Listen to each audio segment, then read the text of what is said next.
Okay, stop me if you've heard this one. A black, a Polak, and a Jew are working construction, and they're building a house out of different colored bricks when they get in an argument over who's strongest. So they have a contest to see who can throw a brick the highest. The black guy goes first, takes a blue brick, throws it over the Empire State Building. Unimpressed, the Polish guy takes a green brick, and he throws it over the World Trade Center. Finally, the Jewish guy takes a yellow brick, winds up, and throws it so high, it doesn't come down. Welcome to my one-person comedy show.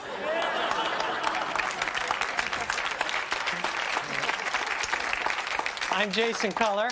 Thank you for coming. I'm almost embarrassed to tell you, when I was 12 and my dad first told me that joke, I laughed. Even though I knew I didn't get it, and as some of you may have noticed, there's nothing to get. But I laughed because, well, I guess I've always been a sucker for alternative comedy. But really, I didn't want my dad to think I was stupid. So to show him how smart I was, good one, Dad. I certainly had him fooled because he told it to me over and over and over. And just as I tried to make sense of that yellow brick, I find myself now trying to make sense of my life. That's me as a boy with my parents, growing up in the Catskill Mountains of Monticello, New York, better known as the Borscht Belt. I didn't know it at the time, but I would find myself in a cosmic struggle between the forces of good and evil, namely Mildred and Saul Kuller, my mother and father. My mom was your traditional Jewish mother and homemaker. She kept a kosher home with 2 sets of dishes, one for milk, one for meat. And every Friday night, I would watch her light the candles and welcome the Sabbath.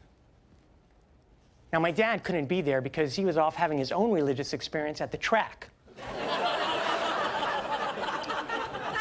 Betting horses at the Monticello Raceway. My dad was, well, let me show you my dad in his work uniform. If Gerard Depardieu had done Goodfellas,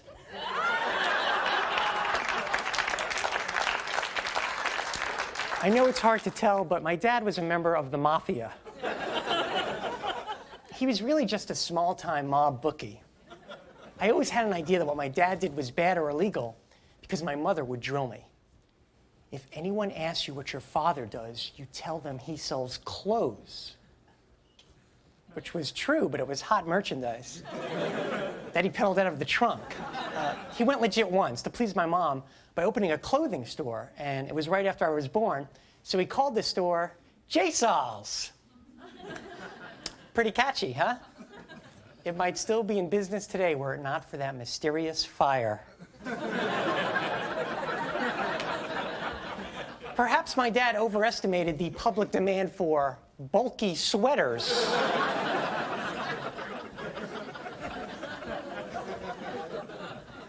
Instead, the enduring image I have of my dad is sitting at the kitchen table, smoking Pall Malls, on the phone, taking and placing bets.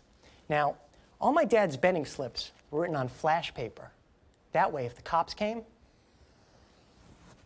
don't tell your mother. How cool was that? I wasn't going to tell my mother. I was tempted to call the police so I could watch more pyrotechnics.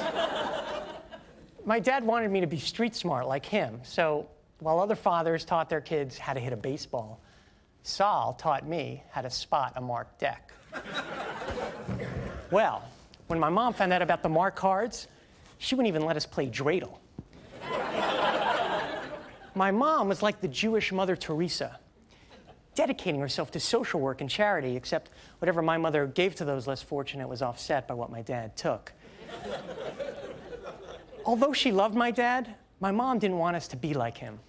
Like all Jewish mothers, she wanted us to be doctors, lawyers, professional hockey players. Just trying to break the stereotypes. That's my oldest brother, Mark, my middle brother, Glenn, and me when my mom was dressing me like Shirley Temple. My mom emphasized education, book smarts, and my oldest brother, Mark, was her pride and joy. A straight-A student, he got the highest score on the New York State Regents exam in math, with his picture in the paper under the caption, "Math Marks High." Well, my dad immediately saw Mark's potential for card counting. But growing up, I was always closer to Glenn. Mainly because we were closer in age, we shared a bedroom together, and let's face it, Mark was a big dork. But Glenn fulfilled my mom's worst nightmare, taking after my dad. This is Glenn's 11th grade English paper, and the title is Harness Racing.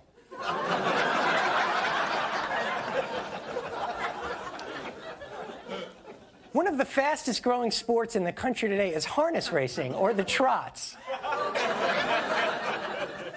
He was 17. Listen to his conclusion. There is no thrill like having a winning ticket on the horse of your choice. I enjoy it immensely. You would too. And the funniest thing is the teacher gave him an A. Good, she writes. Nothing like a little positive reinforcement for delinquent gambling. My dad was so proud, he taped Glenn's paper to the refrigerator. I didn't know whose side I was on, nor did I want to pick a side, but my parents were such opposites. I felt like I had to. The only thing they had in common is they were both born into poverty on the Lower East Side of New York. My dad was a high school dropout, and he made his living during the Great Depression hustling strangers on the street. His big break was the Navy, World War II. Sailor Sol would find an empty bunk on the ship, leave a marked deck of cards, come back at night when there was already a game, then, "Hey guys, mind if I play?" I wish my father were some kind of war hero.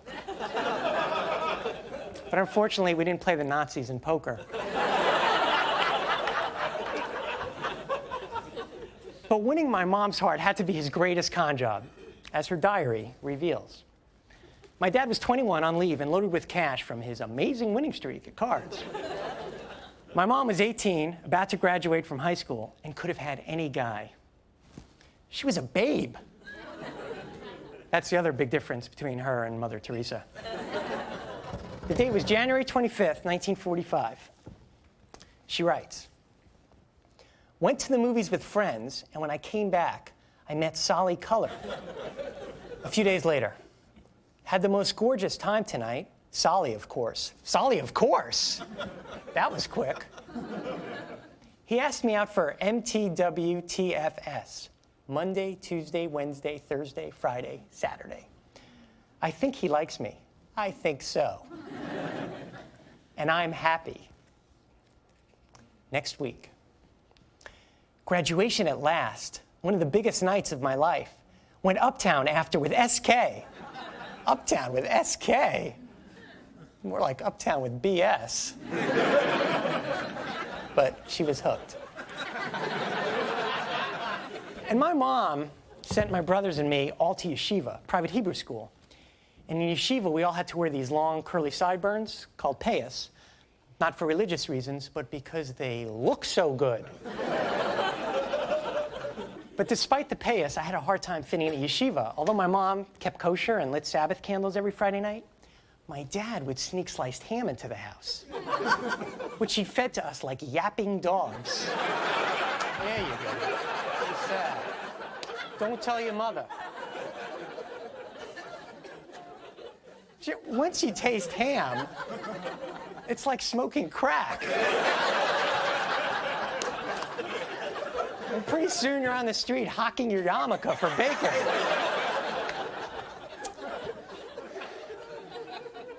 Every Sunday night, my dad would take us out for Chinese food. Now, although we weren't allowed to eat pork or shrimp at home, there was something about the way it was prepared at Chinese restaurants. Some loophole in kosher dietary law. My favorite part was after dinner when my dad read his fortune cookie.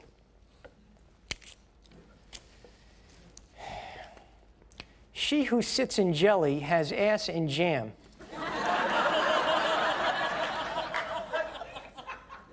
And even when I didn't get it, good one, Dad. Hey, that reminds me, tell the yellow brick joke again.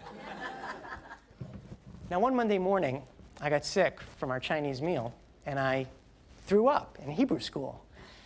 And Ari Greenspan, the teacher's pet, volunteered to help me clean up the vomit. I'd like to see his one-man show. And that's when Ari noticed something unusual. Is that a shrimp? How the hell did he know what shrimp looked like? Did his family also go out for Chinese? And Ari Greenspan threatened to out me in yeshiva as a shrimp eater. And the Ari Greenspan shrimp outing incident, as it was called, underscores my double life in those days. In my mom's world, yeshiva, I wasn't Jewish enough. But in my dad's world, the real world, I was so Jewish. But despite my parents' differences, you know what? I had an incredibly happy childhood. Our house was filled with love and laughter. My dad was just this naturally funny character, which I think is the main reason my mom loved him.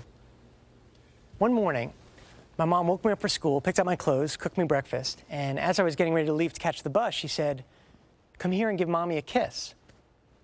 She was lying on the couch like she was tired, but it was a month before my bar mitzvah, and I was just beginning to feel burdened by my parents.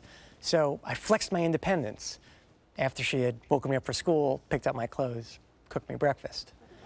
"Mom, I gotta go, I'm gonna miss the bus." And she said, "Come here and tell Mommy you love her." It would have taken me 5 seconds. But I said, "I gotta go," and I left. And when I came back from school that day, the door was locked. So I knocked on a neighbor's door, and this strange woman told me that they had taken my mom away in an ambulance. But I wasn't worried because my mom had been sick before. We'd occasionally drive into the city to get her medicine, and she'd always gotten better. And that's why she was in the hospital now, to get better. I went to stay at my aunt's house, and I was actually excited because the weather service was predicting a huge blizzard, which meant no school the next day. So to celebrate, me and my cousin Fawn, Fischler, were baking mock apple pie out of Ritz crackers from a recipe on the box. Barry Manilow's I Write the Songs was blaring on a kitchen radio when a pair of headlights came up the driveway. It was my dad coming back from the hospital. So I ran to the front door. "How is she, Dad?" But he didn't answer me. He didn't even look at me. He just looked at the floor and kept walking. "How's Mommy doing?" But he just kept walking to the back bedroom. And then I heard my aunt scream, and my uncle came out crying. And my cousin said, "What's wrong, Daddy?" And he said, "Your Aunt Mildred's dead." That's how I found out. Your Aunt Mildred's dead. So I ran out the front door into a blizzard without shoes, without a jacket, and when I was far enough away from everybody, I dropped to my knees and I looked into the sky and I cursed God. And I asked him why he did this. But like my father, there was no answer. Only snow. I was so mad at God because I had tried so hard to obey all his laws. I swear, I thought maybe my mother would still be alive if I hadn't eaten ham. And I was mad at my dad for not telling me about my mom. And I was also mad at myself because I could not get that damn Barry Manilow song out of my head. To this day, I will start crying like a baby if I hear Barry Manilow sing I Write the Songs, a phenomenon that has ended several of my adult relationships. And it's not even a sad song. It's no Send in the Clowns. It's not even Mandy. Well, after my mom died, my dad honored her the best way he knew how by arranging the Mildred Kuller Memorial Trot at Monticello Raceway. That's us in the winner's circle. I felt like such a winner. Anyway, at 13, my mom was gone, I'd broken up with God, and Mark was away at school, which meant my dad was in charge. And my dad's first act as new head of household was moving Glenn and me to the Holy Land Las Vegas. Goodbye, Payas. Hello, Vegas.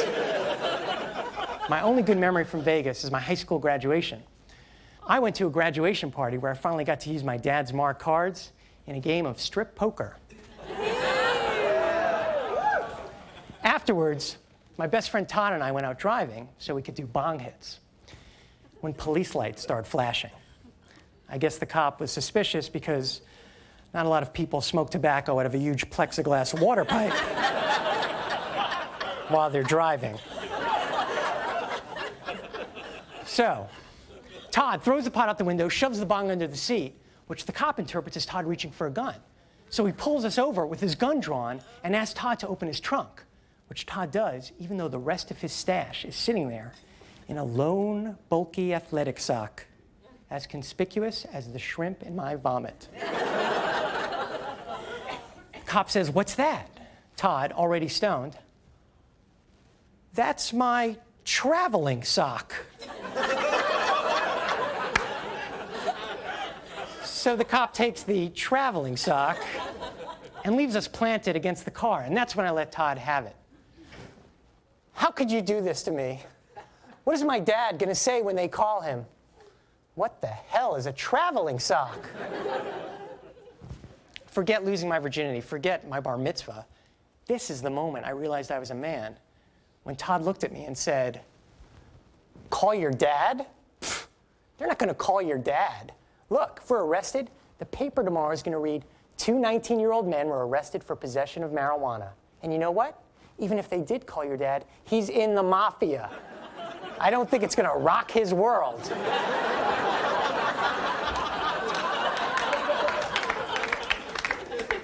Todd was right. I was a man. I didn't want to be an outlaw like my father. So I moved to Washington, D.C., where I attended Georgetown University, and I majored in philosophy. But imagine my surprise upon graduation when none of the big philosophy companies were hiring.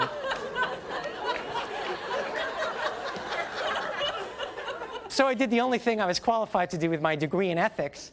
I became a car salesman.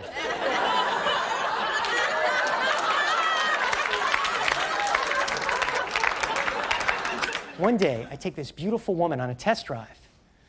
And afterwards, the top salesman, Bobby Esau, comes over to me and says, "Did you fuck her?" I'm like, "No, Bobby, she's married. Didn't you see her ring?" And Bobby Esau put his arm around me and says, "Rings don't plug holes." Time to move on. Rings don't plug holes. Wasn't that Aristotle? What was I doing selling cars with Bobby Esau? I didn't know what I was doing with my life, so I decided to take time off and spend time with my family. First up was my dad. Now retired in South Florida, his sense of style intact. My dad takes me to a country club where these old men smoke cigars and play cards for money. And I watch him circle around the card table, looking at everybody's hand, seeing what cards they're playing. Finally, after what seemed like hours, I get him outside and I say, "Dad, what are you doing? I'm bored out of my mind. Let's go somewhere and talk." He says, "I can't. I got a partner at the table. Didn't you see the signals?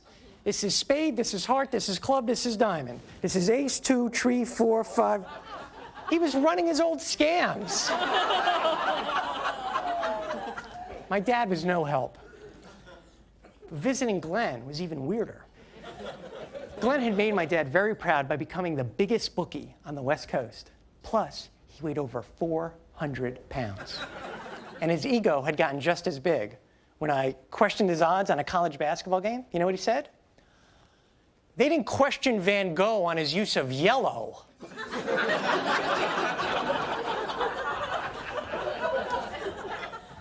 Well, after visiting the forces of evil, it was a relief visiting my brother Mark, now married with kids, in Washington, D.C.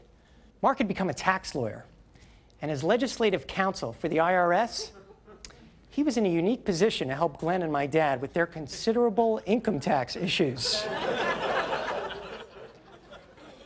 Mark was stable, educated, responsible, And that's when I decided to become a lawyer. At the time, I actually thought it would be less sleazy than being a car salesman.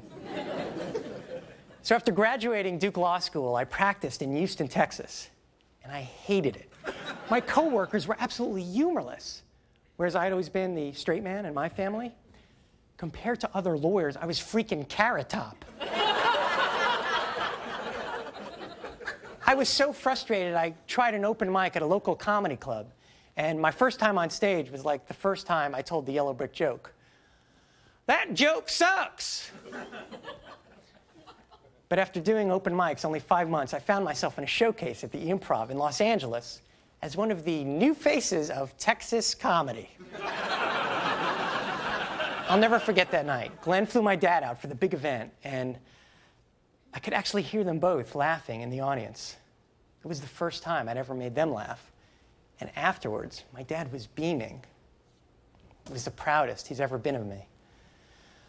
Well, just when you think you have it all figured out, someone throws a brick in the air, and it doesn't come down.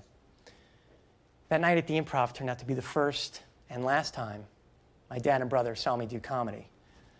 A few months later, my brother Glenn died of a drug overdose. The autopsy said his body had 10 times the lethal limit of cocaine. 10 times. I don't know what he was thinking, but he was thinking it fast.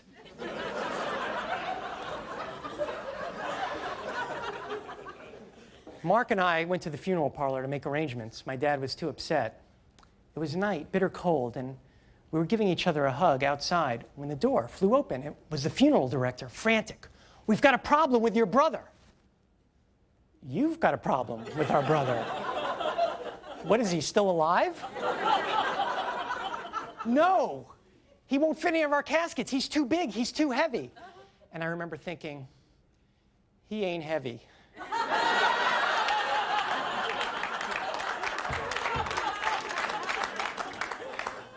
We almost had Glenn's body cremated. We figured the street value of his ashes would be in the millions. Glenn was buried next to my mother in Monticello on the first day of Hanukkah. Happy Hanukkah. And partly in Glenn's honor and partly to alleviate our own pain, Mark and I got high that night. And although we only had enough pot for one bong hit, through some miracle, 8 nights of bong hits.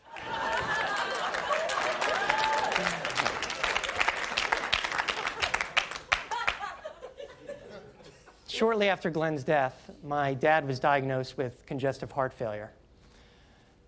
I know it was a broken heart, and the doctors told me he had a year to live. And when I told my dad, he said, "Bet the over." Like most of my dad's betting instincts, that one was also wrong, and he died a few weeks later, the day before his 70th birthday. But after losing both my parents, I suddenly realized how much I had lived my life to please them, to gain their approval. And with them both gone, I lost all motivation. I stopped working, I stopped doing comedy, I stopped doing anything except live in the past. After my mom died, we found this letter in her purse. And she had written it when the doctors told her she had 3 months to live. She ended up carrying it in her purse for 3 years. Dear Mark, since I realize that any day something could happen, I really hope not, I must write and inform you of certain things. Daddy and I have 2 life insurance policies.